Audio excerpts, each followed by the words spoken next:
வேணா ஏங்க உட்காந்துக்கிறீங்க? போட்டு வரீங்களா போய்? ஃபுல்லாக பிளாஸ்டிக்கா? நீ பேச பண்ணியா எப்படி?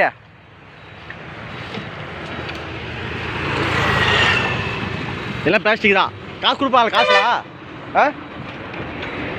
சாப்பாட்டுக்கு? தண்ணிக்கு? சரிண்ணா. பேர் பி கவிதா. நான் 2ஆம் வகுப்பு படிக்கிறேன். நான் யார் தெரியுமா? நான் தான் பாரதியார். சில கவிதைகள் அது ஒன்றுதான் இது. எண்ணி